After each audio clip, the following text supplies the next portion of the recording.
Welcome back to Pikmin 2. On the last episode, we returned to the Pikmin planet. We went to the Valley of Repose. In this episode, we'll be doing the Valley of Repose once again, because it is literally the only area we can go. Hopefully we will find some more treasure to help fulfill our company's massive debt that they have acquired.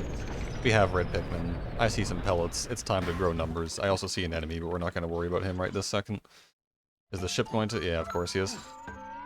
What do you gotta say for me, Mr. Ship? Good morning.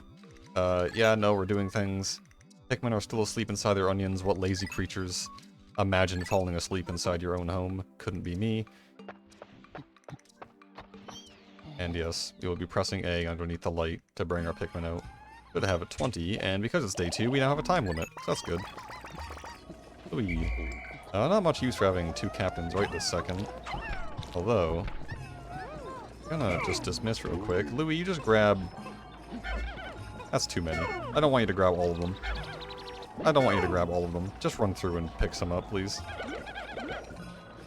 17. We'll throw some at Olimar. There we go. We're gonna try and multitask and be efficient. Okay. So Louis, you're gonna sit here at home base. Get this pellet. Should be one up here too, I think. We're just growing our numbers today. You guys know the drill. It's a numbers growing day. And there's nothing up there, so we're gonna switch to Olimar with our 8 Pikmin and go get some more boys. Should have traded numbers, but oh well. So let's just see how many this needs to weigh down. 35. Okay, we should be able to get there pretty easily. So now's a good time to talk about Pikmin 2 in the sense that I was very lucky in Pikmin 1 that I was able to do 1 in-game day per video, and that's like around 15 minutes. I'm just going to tell you guys right now, this might be the last video for a while, or I don't know how it's going to work, but not every video in the series is going to have a designated intro and outro. I will probably start recording for like an hour at a time and just chop that up into 15-20 minute videos. Some videos might be longer, they might be shorter, depending. It's just the way of the road. I know it doesn't make sense right now for what I'm talking about, but just trust me that Pikmin 2 is a very, time works a little differently in this game. But it is still time-based, so that's good. Should have brought some Pikmin with Olimar. Now let's just go get one of those pellets over there. So we want as many reds as possible. With a little man over there. But yeah, things are going to be kind of weird for this series. It's going to be a little bit different. I'm going to try to, you know, keep everything roughly the same in the sense that I want to focus on less editing, but I might have to edit out some junk. Like, if an episode ends up going for like 28 minutes, I might have to edit out a few minutes just that are boring. I mean, there's going to be a lot of boring moments in this game, I'm going to be honest, so I'll try my best to deal with that as they come. Oh, the flowers. There doesn't appear to be anything where Louis crashed landed yesterday. But yeah, we should be able to see a little bit of that today, in the sense that they're going to see why time is a bit strange in Pikmin 2. For the meantime, we actually have 35 reds on the field, so we're going to get them to carry that back. They all have 2, right? Yeah, one of them has 1. There you go. Pikmin are also smarter in this game in the sense that if you C-stick them, instead of like disbanding from the party because they tried to grab something, they just go right back into your party instead of trying and failing to grab something and just like sitting on the floor. I'm just gonna like throw you guys up here just because it's where you guys need to go anyways. And then we'll use the power of 2 captains to go pick all these Pikmin. Why they're called that. Oh yeah, we're in the distant tundra. I like this area a lot actually. Just like starting off with a winter area, it's pretty nice actually. It's not often that games start off with the snowy themed zone, but I'm glad they do in this game because it's a nice looking area. Especially because kind of every area in Pikmin 1 has like the same climate. All a bit like warm, like springy, summery, but in this one it's like we're starting off with winter and that's nice. Oh, look at all these pellets go back. That's a lot of boys. And we're going to leave Olimar here and grab all these guys. Louis is going to help crush this. It's really hard with 2 captains because, like, my lack of efficiency is going to be severely on display. But we're going to crush this boss with Louis, and then we'll go back to Olimar. He will pluck the rest of the Pikmin and join him. That's about as efficient as we could have done that. I'm just going to... Hang on a second. Okay, that... would have been real sad if that guy just started eating our Pikmin because I decided to try and be efficient and I was actually ass. But yeah, we're playing Pikmin, pulling men out of the ground. You can split up your squads in the sense that I could have Olimar have like if these guys were all flowers and they were fast, I could have Olimar bring them for something and then bring Louis for something else. But I think it's best just to merge squads at this point. Just gonna punch here real quick, hope you don't mind. Really missing his back. There we go. We just overwhelmed him with the power of sheer force. One of my favorite Pokemon abilities. And as you can see, there was a wall we need taking down. There's a mysterious hole past there, so let's just get... Yeah, you know what? Let's just get all of you on that. I don't really want to fight this big red Bulborb. Oh, there's actually a treasure there. Delicious, delicious treasure is what we're after this time. You guys have no idea how many times in Pikmin 1 I was about to say we need to get this treasure, and then I was like, oh, they're not treasures, they're shit parts. So, glad I can finally call these things what they really are. I'm gonna be honest. Yesterday we got one entire treasure. I'm just gonna say it right now. There are 201 treasures in this game, so we're kind of slacking. But like I said, things that we're not gonna be getting one treasure a day, like ever. This is never gonna happen ever again. So we're gonna try and keep up some semblance of efficiency. 53 Pikmin. That's a lot of boys. Should be able to use my new swarming technique I discovered halfway into the first series to take care of this red Bulborb. I apologize for yesterday's video, A, because it was boring, and B, because I took the wall down. I did misname the dwarf Bulborb as a red Bulborb, so apologize to any Bulborb enjoyers out there. How could Pikmin do that? Because they're cool. Yeah, hey, it's the thing. Yeah, turns out you can do things with buttons. We've already seen this.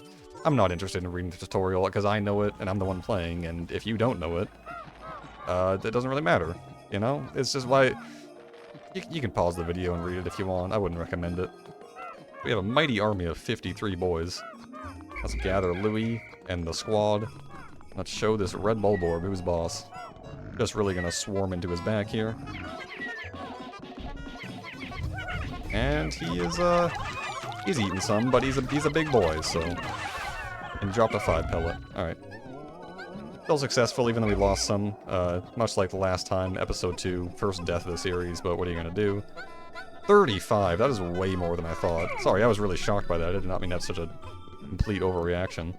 I need to take you guys real quick. Just 14, so we should have enough to carry both these back. Still undecided on the C-stick throwing issue I mentioned yesterday, but it doesn't really matter because we're not doing that crazy combat right now. So we're carrying everything back. We're just gonna get Louis to investigate. Surely I put 10 on that, right? I'm not insane, right? I had 10. If I call you all and dismiss you.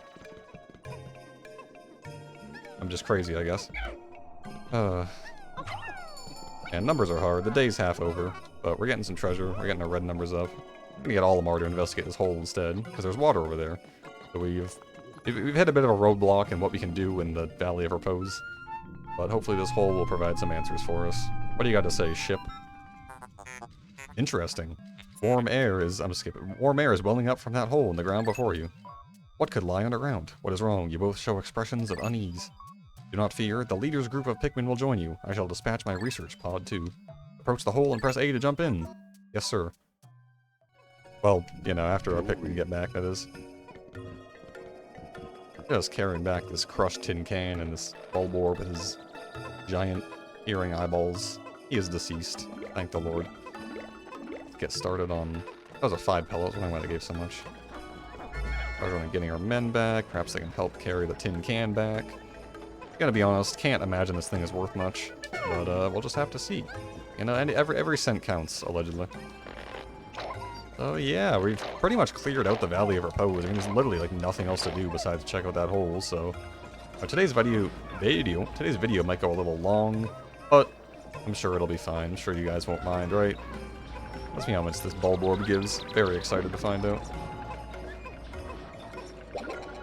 It gives 12. Okay, that's a lot. That's a lot of Pikmin. And here we have this funny face on the can.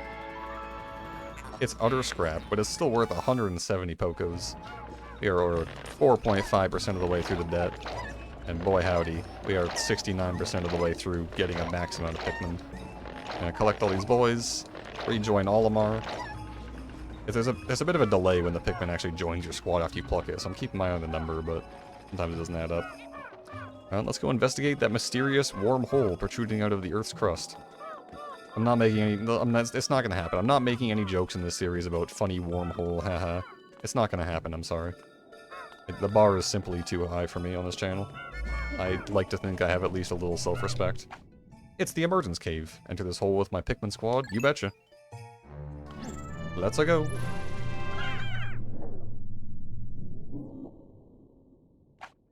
Saving. Do not touch the memory card. Okay.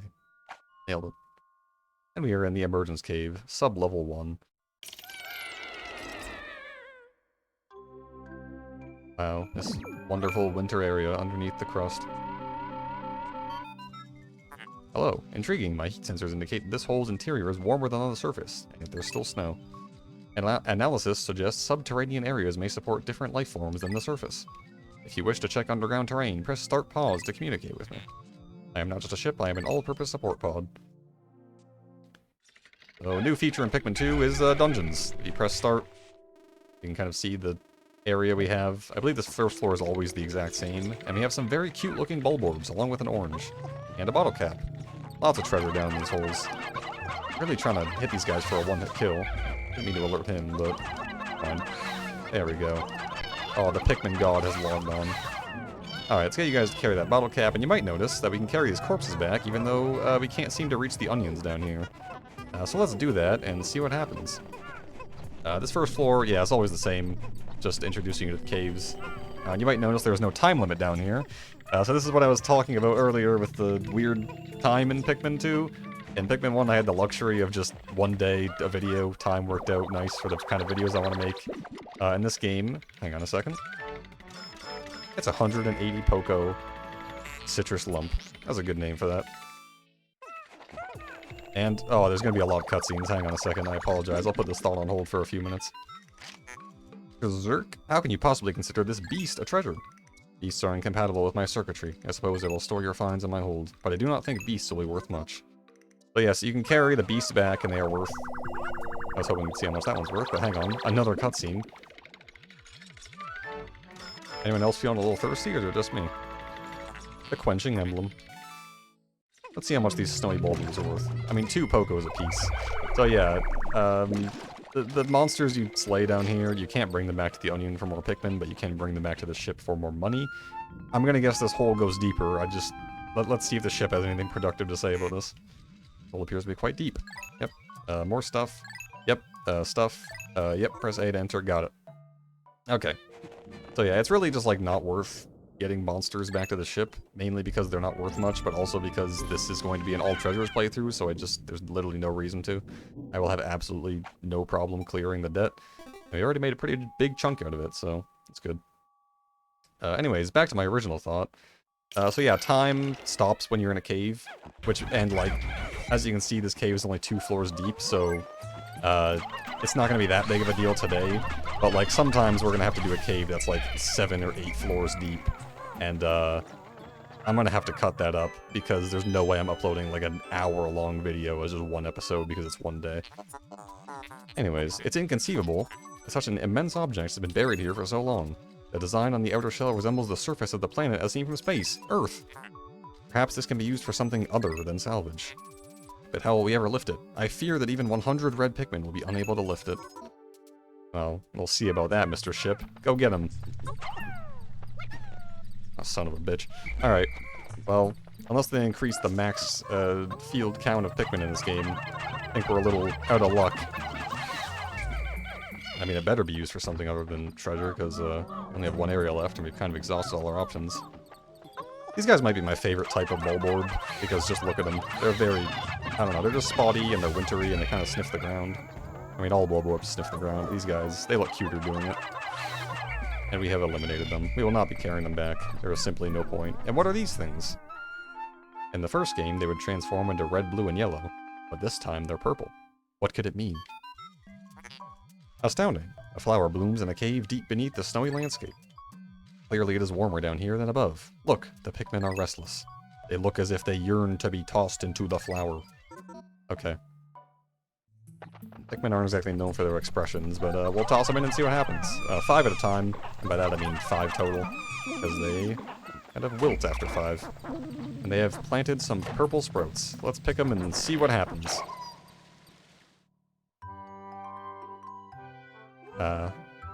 Hello, old friend, Mr. Purple Pikmin.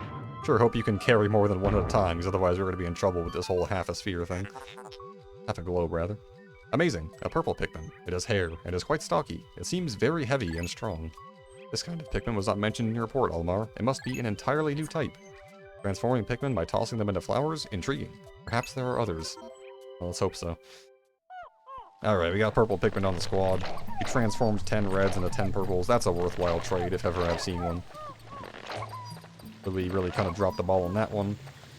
So purple Pikmin, I'm just going to get the elephant out of the room. These guys are like ridiculously overpowered. And this is something I'll touch more on later. Normally when there's something like this crazy overpowered, like C-stick throwing in the first game, I would just choose not to use it.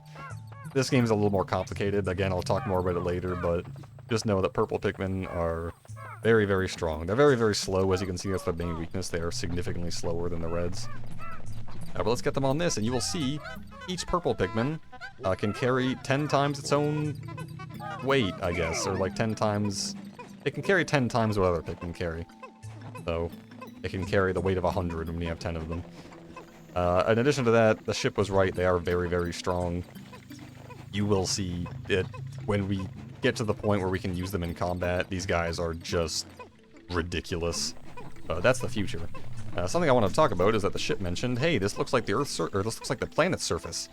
So yes, this is something I didn't mention in the first game because it wasn't really relevant. But this planet is based on Earth, which is why there are so many human objects found around, like a 7-Up little cap and a Duracell battery.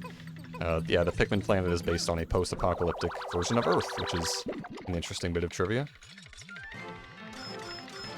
200 Pokos. And we got the spherical atlas. It's a half a sphere, but whatever. There's a device resembling a microchip embedded inside the sphere, retrieving data.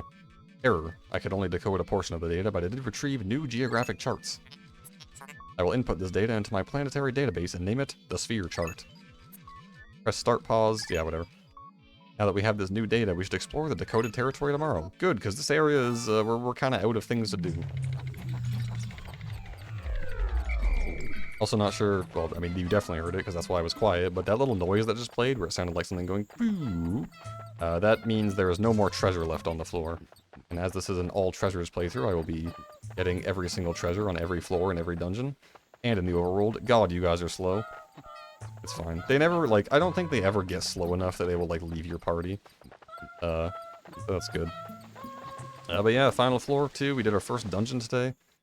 It's a water spout. Seems to be our only way out, hopefully. Astounding. We can get out of this. Thanks, ship. Some powerful water. Alright. Take our squad of boys and escape to the surface with our Pikmin. There's the option in the menu to, you can escape the dungeon at any time, but you will have to drop all of your treasure. So that's, you know, something. There you go, we made we made $486 in that dungeon. Got 3 treasures, cave complete. As you can see, plant a little flag in the hole, that means we're done. We will save. The Emergence cave has been destroyed. We got a new Pikmin type, got some new treasures. Back in the Valley of Repose. Not for long. But we got, yeah, we did a lot of stuff in that cave. And every time you exit a cave, you will end up back in the home world. Where the pellet posies have respawned. That's nice. Alright, what kind of wisdom do you have for me, Mr. Ship? You have successfully returned to the planet's surface. Excellent. You must celebrate your first successful spelunking expedition. You got a large amount of data that needs in-depth analysis. Send a report back to the President tonight detailing your progress. Thanks, Ship. Oh, he's got something more to say. This guy just never shuts up. Who is he, me? Olimar and Louis, since you will explore a new area tomorrow, today's work is done. What? You still want to work? Unacceptable. You may not realize it, but you are exhausted. You should take a much-needed rest, as you have all the time you need to collect treasure. Haste makes waste, so take it slow and steady. So, along with there being no time limit in dungeons, there is no time limit in terms of days. You can play this game forever. You can spend 1,000 days on the Pikmin planet, collecting 1 treasure every 5 days, and you'll get there eventually. That's something I want to talk more about later, because we're almost at the end of the episode, but yeah, this game is quite different from the first one in how it handles the overall kind of situation. The gameplay is the exact same, but the kind of stakes are much lower. We escape with our red onion. Today's report. We got a lot of money today. Threw some men, lost a few, but it's fun. Alright, got a lot of money, almost 10% of the way there. And let's see, there's a net positive of everything. And we lost one battle. I'm fine with that. You know, he's a Red Bull board, he's kind of scary. What does the president have to say? Baby steps first, Olimar. Playing well, and don't worry about me. Our debt is with Happy Hockatate Savings and Loan, after all. Besides, there's nothing left to repossess. So ha! Got him. The game has been saved. We are making good progress on our debt. And tomorrow we will not be going back to the Valley of Repose. We will instead be going to the Awakening Wood, where I will hear absolutely no jokes. So, see you guys tomorrow. I hope this video isn't too long, but yeah, see you guys tomorrow for the Awakening Wood, and you know, always remember to tell your loved ones how much they mean to you. Okay, goodbye.